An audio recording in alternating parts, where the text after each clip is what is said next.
आप सभी विद्यार्थियों को प्रेम भरा नमस्कार। जैसा कि आज का जो हमारा विषय रहेगा वो रहेगा साना साना हाथ जोड़ी कृति का भाग 2 से तीसरा अध्याय है। ठीक है, ये जो कृति का भाग 2 है ये कुल 6 अंक की आएगी पेपर में। ठीक है भाई, 3 प्रश्न आएंगे, 3 में से कोई 2 आप करोगे। तो इधर तक हम पढ़ चुके थे। उन्हीं रास्तों को ये पाइडी ने चौड़ा बना रही है। इसे आगे शुरू करते हैं। बड़ा खतरनाक कार्य होगा। मेरे मुंह से अकस्मात निकला। अकस्मात होता है अचानक से, सडनली, अंग्रेजी में सडनली बोलते हैं। वह संजीदा हो गया। सम उपसर्ग है और जीदा मूल शब्द हो गया। तो इसका जो अर्थ होता है वो होता है सचेत होना, एक्टिव हो जाना। ठीक है, कहने लगा पिछले महीने तो एक की जान भी चली गई थी। ये बातें कौन किसको कहता है? उस प्राकृतिक सौंदर्य का जो वो निहार कर रहे हैं और जिस रास्ते से वो जा रहे हैं वहां के संदर्भ में जितेंद्र नार्गे लेखिका को बताते हुए सभी बातें बता रहे हैं। ठीक है, बड़ा दुस्साध्य कार्य है। दुस्साध्य, दुपसर्ग है, साध्य साधना, आसानी से, यानी कि अनेक शब्दों के लिए एक शब्द हो गया दुस्साध्य, जिसका अर्थ है जो आसानी से न किया जा सके, न साधा जा सके। जिस काम को आसानी से न किया जा सके उसको बोलते हैं दुस्साध्य। ठीक है, पहाड़ों पर रास्ता बनाना, कौन सा काम दुस्साध्य था? पहाड़ों पर रास्ता बनाना। पहले डायनाटानों को उड़ा दिया जाता था, फिर बड़े बड़े पत्थरों को तोड़ मोड़ कर एक आकार के छोटे छोटे पत्थरों में बदला जाता, फिर बड़े से जाले में उन्हें लंबी पट्टी की तरह बिठाकर कटे रास्तों पर बाड़े की तरह लगाया जाता है। बाड़ा समझते हो? जैसा शब्द है बड़ा, जहाँ पे पशु इत्यादि को बांधा जाता है। यानी कि आप जो भी जगह यूज करते हो, खाली जो जगह होती है उसके इर्द गिर्द आप एक मुंडेर सी बना देते हो, यानी कि तार लगा देते हो या फिर कोई अन्य वस्तु लगा देते हो ताकि अन्य जो जानवर है उसके अंदर ना घुस पाए। ठीक है, उस बांधने की जो जगह होती है उसको बाड़ा बोलते हैं। जरा से चौक और सीधा पाताल प्रवेश। अब ये पंक्ति आप किस में लिख सकते हो? ये आप पत्थरों को तोड़ मोड़ कर जो रास्ता बनाया जाता है, पहाड़ों को तोड़ मोड़ कर, पत्थरों को तोड़ मरोड़ कर जो रास्ता बनाया जाता है उसके संदर्भ में ये पंक्ति आप सीधे लिख सकते हो। और तभी मुझे ध्यान आया, इन्हीं रास्तों पर एक जगह सिक्किम सरकार का बोर्ड लगा था जिस पर बड़े बड़े अक्षरों में लिखा था, ever wondered who decided that to build these roads. आप ताजुब करेंगे पर इन रास्तों को बनाने में लोगों ने मौत को जुटलाया है। मौत को जुटलाने से जो मतलब है कि लोगों ने इस काम को बड़ी कठिनता से किया है, बड़ी सावधानी पूर्वक किया है। और अगर उनके सामने मौत भी नजर आती है, यानी कि उन्हें अगर कोई कष्ट भी होता है तो उससे भी वो घबराए नहीं। ठीक है, एकाएक मेरा मानसिक चैनल बदला। मानसिक चैनल बदलना, मुहावरा ले सकते हैं इसको। मानसिक चैनल बदलने से मतलब है अपनी जो थिंकिंग है, सोच विचार है, उसको बदल लेना। अभी तो सपोज कीजिए आप मान लो जैसे ही आप फिल्म देख रहे हो, कोई फिल्म देख रहे हो और उस फिल्म को देखते हुए वो जो दृश्य आप देख रहे हो उसके संदर्भ में आपके मस्तिष्क में विचार उत्पन्न हो रहे हैं और अचानक से है मानसिक चैनल बदलना। ठीक है, तलाश में वन वन डोलती आदिवासी युवतियां। पलामू और गुमला के जंगलों में क्या देखा था जितेंद्र नारगे ने? ये क्वेश्चन बन जाएगा, ध्यान रखना इस बात का। उन आदिवासी युवतियों के फूले हुए पांव और इन पत्थर तोड़ती पहाड़ियों के हाथों में पड़े टाठे। टाठे क्या होता है? मोटी गांठें होती है। जैसे हम खेत में काम नहीं करते हैं कसी या दरांती के साथ, मान लो 6 महीने में, साल में, 2 साल में कभी कभार हम काम करते हैं तो हमारे हाथों में मोटी मोटी छाले से पड़ जाते हैं। छालों को ठाठे बोलते हैं, जिसमें पानी भर जाता है। और वो थोड़ी देर में तो वो अपना आकार अच्छे से बना लेते हैं। जैसे थोड़ी देर में तो वो पड़ जाते हैं और थोड़ी देर में वो खत्म भी हो जाते हैं, फूट जाते हैं। ठीक है, उसके अंदर का जो पानी है वो बाहर निकल जाता है, उसको ठाठे बोलते हैं। ठीक है। एक ही कहानी कह रहे थे कि आम जिंदगियों की कहानी हर जगह एक सी है, कि सारी मलाई एक तरफ, सारे आंसू अभाव। अभाव क्या होता है? कमियां। यातना, यातना दुख पीड़ा और वंचना एक तरफ। और तभी मेरी सहयात्री मणि और जितेन मुझे खोजते खोजते वहां तक आ गए थे। यानी कि अगर पेपर में आपसे ये पूछा जाए कि लेखिका और या इस जो लेखिका ने यात्रा की है योमथांग की या फिर अन्य जगह की, तो कुल कितने पात्र थे उसमें? लेखिका जितेन नारगे और उनकी कौन थे? उनकी जो सहेली थी लेखिका की मणि। ठीक है, कुल 3 पात्र।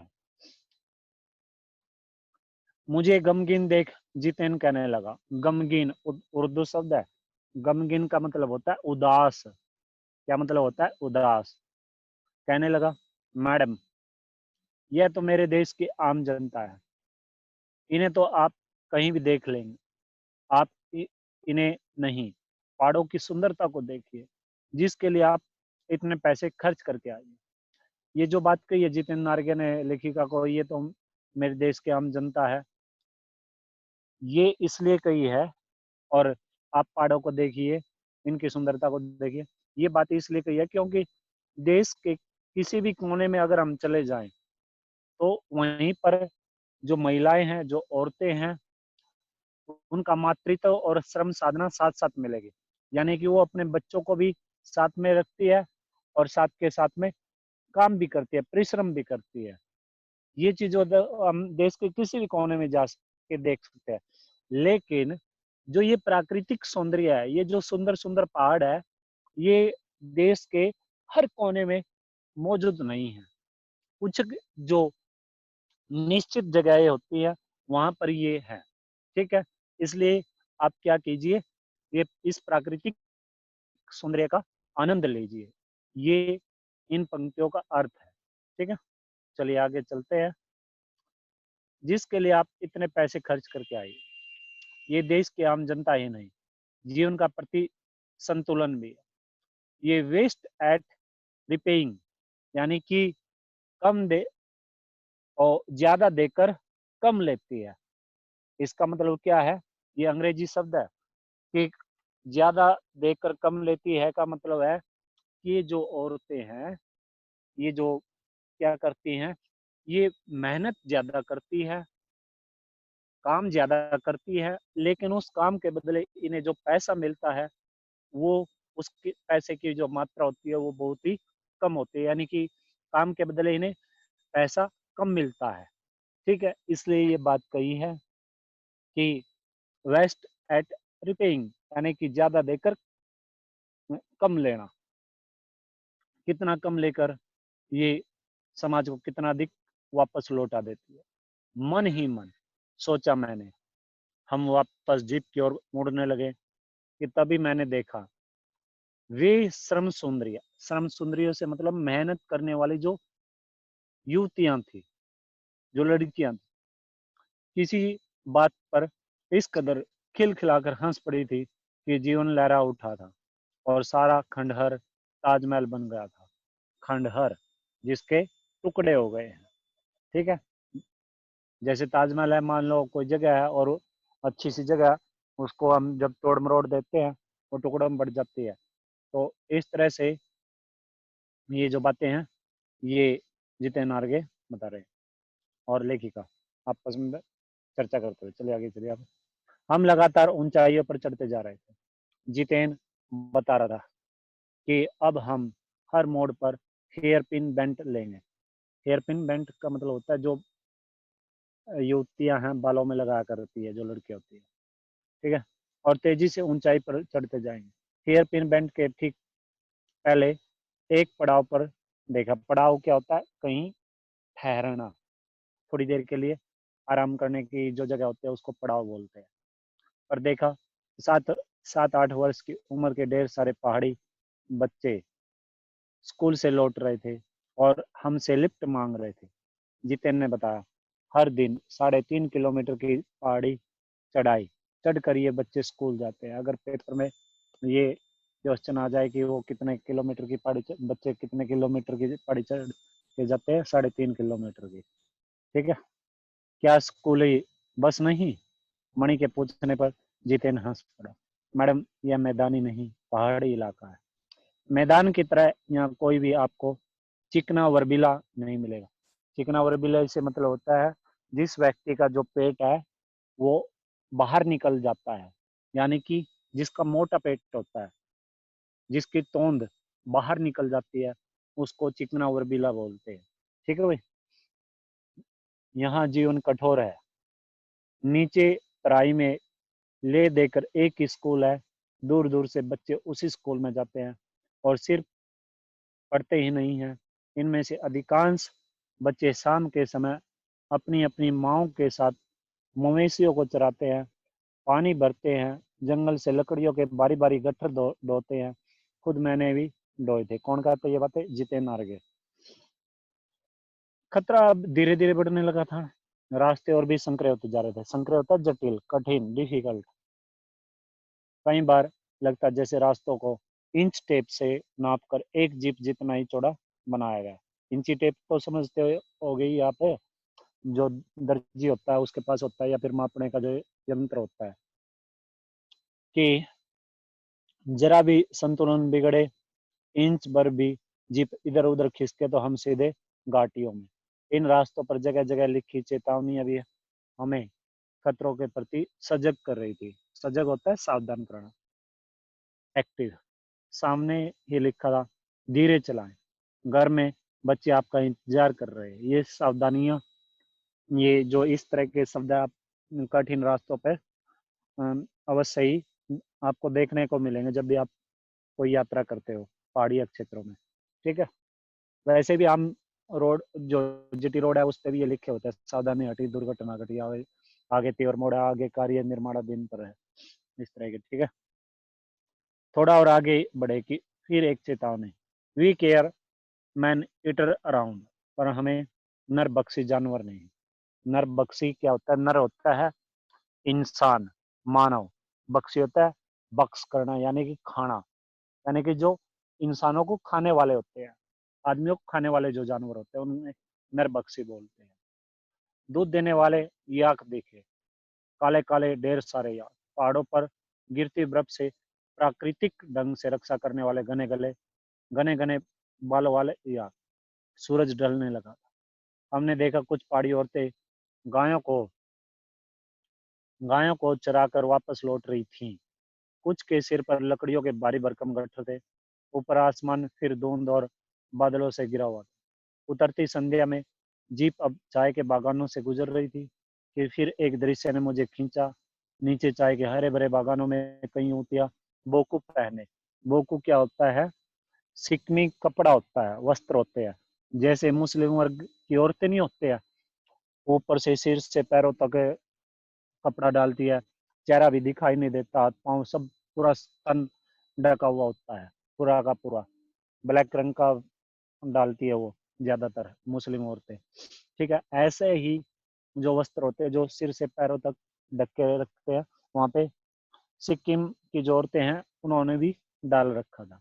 ठीक है, चाय की पत्तियां तोड़ रही थी। नदी की एक तरफ उफान लेता उनका यौवन, नदी की नदी की तरह उफान लेता उनका यौवन से मतलब है जैसे नदी में पानी का जो बहाव है वो बहुत ही जब तेज हो जाता है, और वो जो बहाव है, कभी तो पानी ऊपर की ओर जाता है, कभी नीचे स्पीडली होता है। तो ऐसी नौजवानी उन लड़कियों के अंदर थी, उन युवतियों में थी जो उस समय चाय की पत्तियां तोड़ रही थी। ठीक है, और श्रम से दमकता गुलाबी चेहरा। श्रम, श्रम क्या होती है? मेहनत। वो मेहनत कर रही थी और उनके जो चेहरा था वो धूप से लाल रंग का हो गया था, यानी कि वो कैसा प्रतीत हो रहा था? लाली छा गई थी उनके चेहरे पर और वो गुलाबी प्रतीत हो रहा था। ठीक है, एक युवती ने चटक लाल रंग का बोकू पहन रखा था। सघन हरियाली, सघन होता है गहरी, डीपली, हरियाली के बीच चटक लाल रंग, डूबते सूरज की स्वर्णिम और सात्विक आभा। सात्विक आभा यानी कि सात्विक होता है जो परमानेंटली होता है, आभा होती है चमक। ठीक है। मैं कुछ इस कदर इंद्रधनुषी छटा बिखेर रहा था कि मंत्रमुग्ध सी मैं चीख पड़ी थी। इतना अधिक सौंदर्य मेरे लिए असह्य था। असह्य का मतलब होता है, अनेक शब्दों के लिए एक शब्द है। असह्य का मतलब होता है जो सहन न किया जा सके, यानी कि वो जो प्राकृतिक सौंदर्य था वो इतना ज्यादा था कि उसे सहन करने की अक्षमता उनके अंदर नहीं थी। ठीक है। और इंद्रधनुषी छटा से मतलब होता है इंद्रधनुषी, आसमान में कभी कभार आप देखते हो कि इंद्रधनुषी रंग होते हैं, 7 रंग, अलग अलग रंग की आपको ऐसे लंबी लंबी लाइनें दिखाई मिलेंगी। ठीक है। तो उसको बोलते हैं इंद्रधनुषी छटा। ठीक है। चलिए आगे। योमथांग पहुंचने के लिए हमें रात भर लायुंग में पड़ाव लेना था। गगनचुंबी पहाड़ों के तल में सांस लेती एक नन्ही सी शांत बस्ती लायुंग, सारी दौड़ धूप से दूर जिंदगी जहां निश्चिंत सो रही थी, उसी लायुंग में हम ठहरे थे।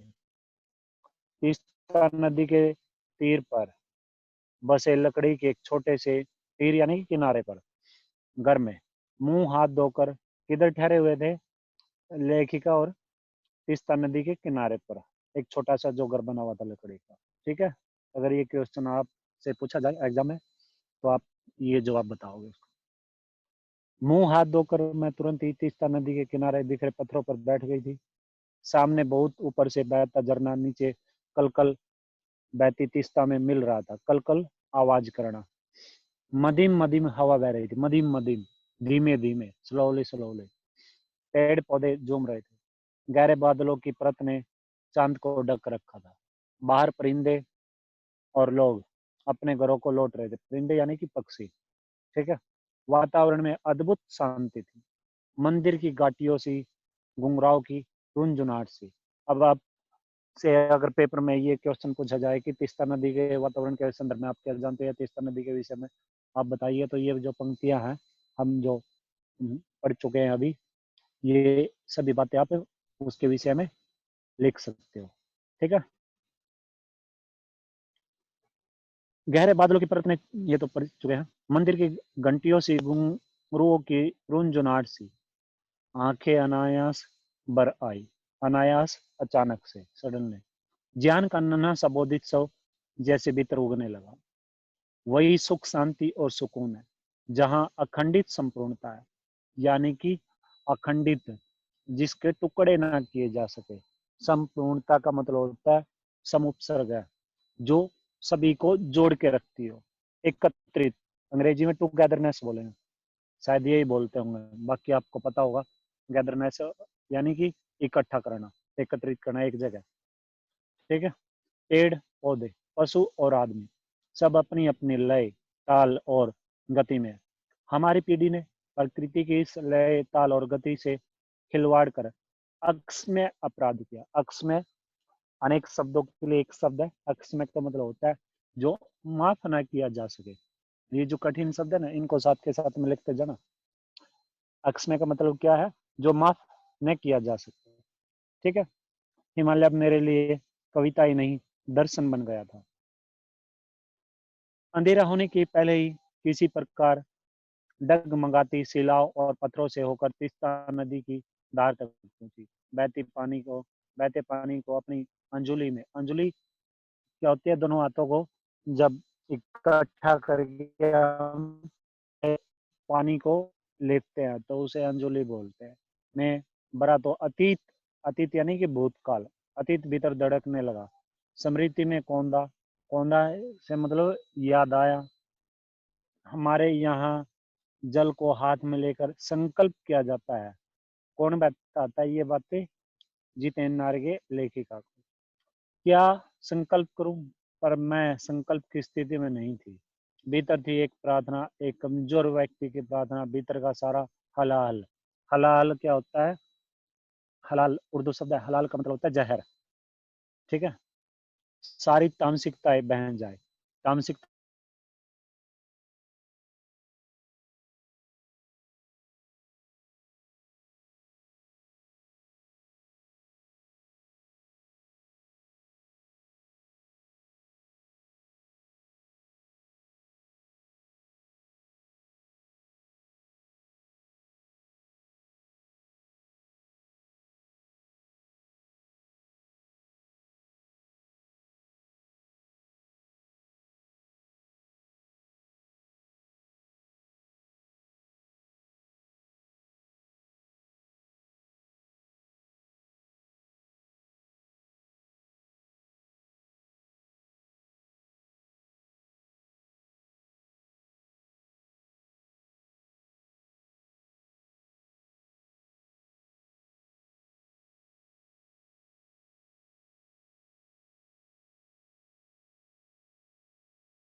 स्टूडेंट, सॉरी, ये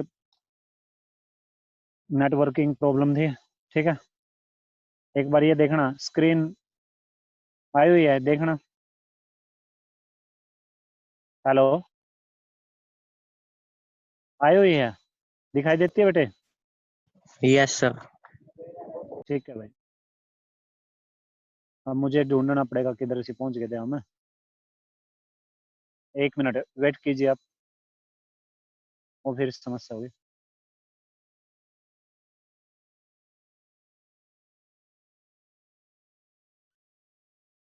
स्टूडेंट प्लीज वेट।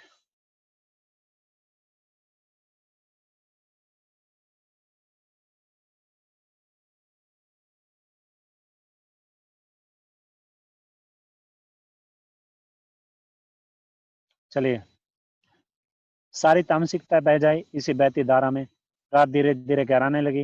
हिमालय ने काला कंबल ओढ़ लिया था। आवाज सुनाई दे रही है भाई? यस चिराग, सर। ठीक है भाई। आ रही है सर। जितेन ने लकड़ी के बने खिलौने से उस छोटे से गेस्ट हाउस में गाने की तेज धुन पर जब अपने संगी साथियों के साथ नाचना शुरू किया तो देखते देखते एक आदिम रात्रि की महक से परियों की कहानी सी मोहक वह रात महक उठी। मस्ती और मादकता का ऐसा संक्रमण, संक्रमण होता है योग, मिलन। संक्रमण क्या होता है? मिलन, मिलना। हुआ कि एक एक कर हम सभी सैलानी, सैलानी यानी कि यात्री, गोल गोल घेरा बनाकर नाचने लगे। मेरा मेरी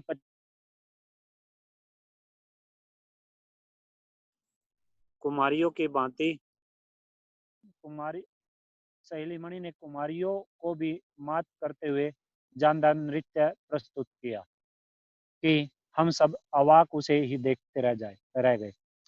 कुमारियों की भांति का मतलब है कुमारियों की। कुमारी क्या होता है? जो एक नौजवान लड़की होती है ना, 20-22 साल की, 20-22 साल की जो लड़की होती है,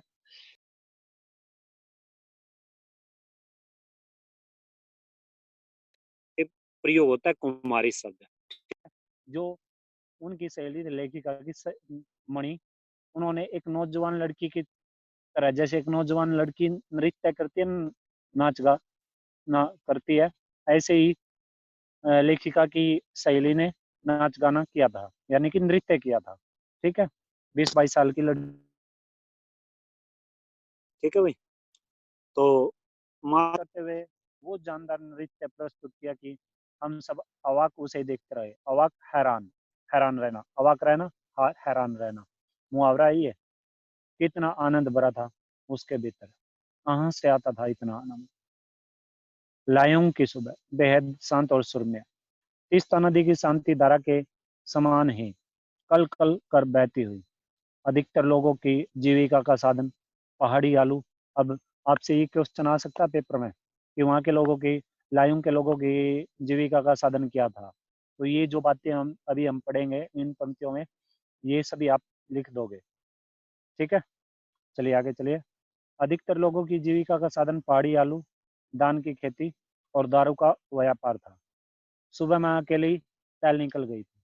मैंने उम्मीद की थी कि यहाँ मुझे बर्फ मिलेगी, पर अप्रैल के शुरुआती महीने में यहाँ बर्फ का एक कतरा भी नहीं था, यद्यपि हम सी लेवल से 14,000 फीट की ऊंचाई पर थे। यानी कि जो समुद्र लेवल होता है, समुद्र का जो तल होता है या वहाँ से, और जो वहाँ पर लेखिका थी, वहाँ की जो ऊंचाई थी वो 14,000 फीट थी। ठीक है, ये ISS में आपको अच्छे से पता होगा।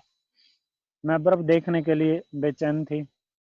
हम मैदानों से आए लोगों के लिए बर्फ से ढके पहाड़ किसी जन्नत से कम नहीं होते।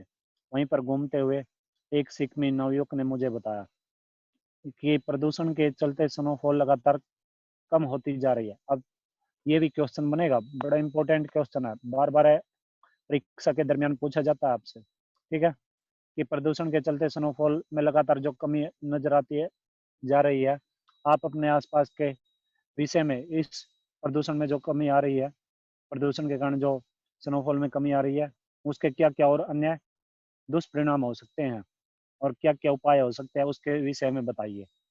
ठीक है, तो आसपास के में जो जैसे फैक्ट्रियाँ लगी हुई है, धुआं निकलता है, चिमनियाँ नहीं होती, ठीक है, वैसे गंदगी के ढेर लगे होते हैं, ये सभी बातें आप इसमें लिखोगे, पढ़िए एक बार इस। पर यदि मैं कटाव चली जाऊं तो मुझे वहाँ शर्तिया बर्फ मिल जाएगी। शर्तिया बर्फ होती है ठंडी बर्फ। कटाव यानी कि भारत का स्विट्जरलैंड। कटाव जो कि अभी तक टूरिस्ट स्पॉट नहीं बनने के कारण, टूरिस्ट स्पॉट से मतलब यात्रियों का भ्रमण स्थल होता है जो, उसे टूरिस्ट स्पॉट बोलते हैं, बनने के कारण सुर्खियों में नहीं आया था। सुर्खियां यानी कि चर्चा में, और अपने प्राकृतिक स्वरूप में था। कटाव जो लायुंग से 500 फीट